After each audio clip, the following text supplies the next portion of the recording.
It's no secret that it's a competitive real estate environment right now. Even celebrities aren't immune to it. Just last week, we saw a fierce bidding war between singer Lance Bass and HGTV for the Brady Bunch house.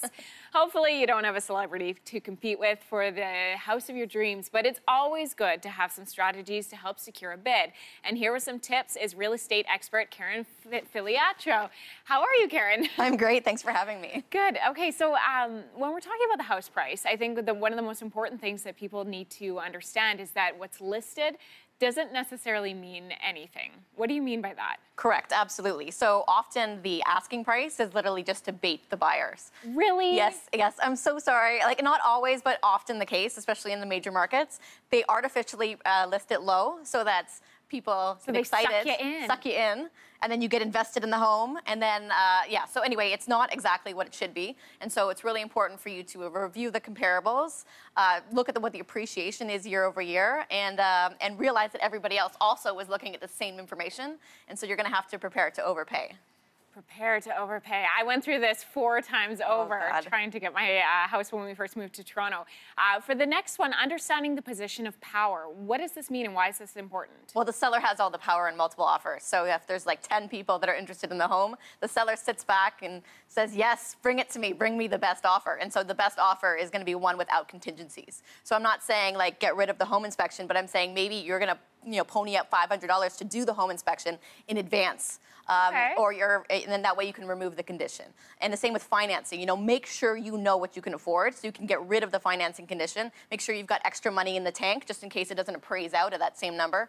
And whatever the closing date is that the seller wants, be ready to accommodate it. Okay, so I like this. So perhaps paying for the inspection, making sure you know where you sit financially, closing date on the seller's terms. Is there anything else that we could throw in there to sweeten the deal? A really big fat deposit check.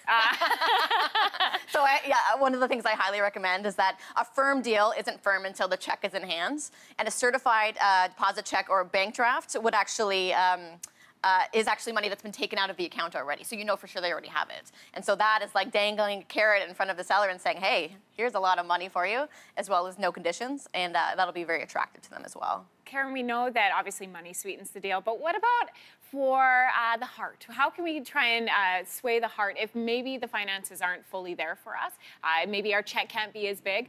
Can we do it with like a letter? Yes, I love the letter. I always do the letter. I'm not saying that, a sappy little cheesy story about your future baby taking their first steps in the living room is going to sell it. But my God, it has sometimes, and at least from my experience, right? Really? So if you have a cute child, if you're expecting a baby, if you just got married, attach a photo, add a letter. If your mom opened up a bakery and there's tons of history at the end of the street, include that as a story. You really need to milk it for all it's got. I really thought this was absurd when we first moved to Ontario because in Alberta, this was not the case whatsoever. And then the very house we bid on, the very first house, the other buyer had a lower bid, but they spiritually connected with the seller. So I'm assuming they wrote a letter and they got the house. 100%. I always include the letter if there's enough of a story to actually sell with it. Okay, so it's not all pros. There are some things to watch out for. What should we be wary of? Well, there's some major things to watch out for. So especially when you remove conditions and you buy a firm place, you just bought that property. You don't have the option of getting out. So the first thing to look out for is overpaying and not having extra money. So very oftentimes people will overpay and then the bank says, well, it's not worth that much. So we're going to just give you what the appraiser says it's worth. And so you're going to have extra money to pay the balance between what the appraiser said it was and what you paid for it. So that's a big one for sure. Mm-hmm. One of the big things to look out for is losing.